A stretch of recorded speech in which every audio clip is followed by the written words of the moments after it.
এটা কিন্তু সত্য হবে।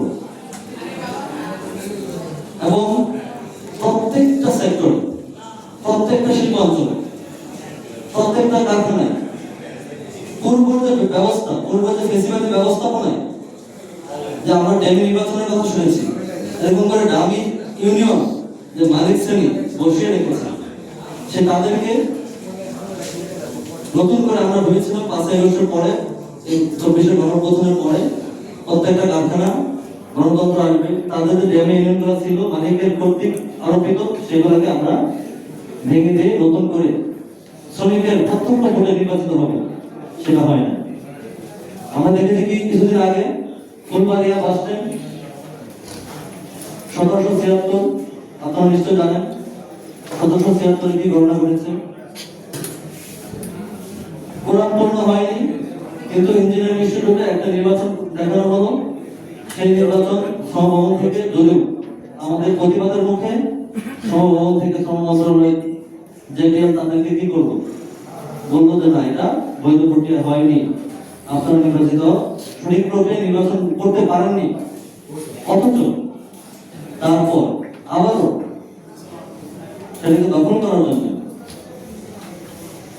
শ্রমভবনকে চাপ দেওয়া হবে, তারা আবারও নির্বাচন করবে, নির্বাচন করে একটা ইউনিয়ন জমা দেবে। আবারও শ্রমভবন থেকে বলা হলো কি যে আপনারা যে প্রক্রিয়া করছেন সেটা সঠিক নয়, আপনারা এই প্রক্রিয়া যদি ইউনিয়ন জমা দেয় নির্বাচন করে, তাহলে আমরা সেটা গ্রহণ করব না, স্পষ্ট করে তার প্রজ্ঞাপন মধ্যে লিখে দেওয়া হবে। তবু তারা সরকারের ঊর্ধ্বে, রাষ্ট্রের ঊর্ধ্বে, আইনের ঊর্ধ্বে, শ্রম আইনের ঊর্ধ্বে, আন্তর্জাতিক আইনের ঊর্ধ্বে, আইনের ঊর্ধ্বে জোরপূর্বক ভাবে তারা একই কায়দায় যে শ্রমিক ফুলবাড়িয়ার যে দোকানদার সেও কাজ পেল, যে সুপারের হকার সেও এই পরিবহন কাজ পেল। হাস্যকর ভাবে এবং জঘন্য ভাবে সবাই নির্বাচন দেখি ফুলবাড়িয়ার বাসিন্দা দখল করা হচ্ছে, এখন যদি দখল করতে পারে না। সাইদাবাদ তাকেও সেই প্রক্রিয়ার অংশ সেভাবে তার করতে চাচ্ছে, আমরা সেটা এখনো দেইনি। এটা আমাদের এখন বড় সফলতা। আমরা যদি রানা ভাইয়ের প্রতি আমাদের কৃতজ্ঞতা, আমাদের সালাউদ্দিন সাহেবের সন্তান উনি, সালাউদ্দিন সাহেব বিগত বহু বছর যাবত এই ইউনিয়নটা নিয়ে সংগ্রাম করেছেন।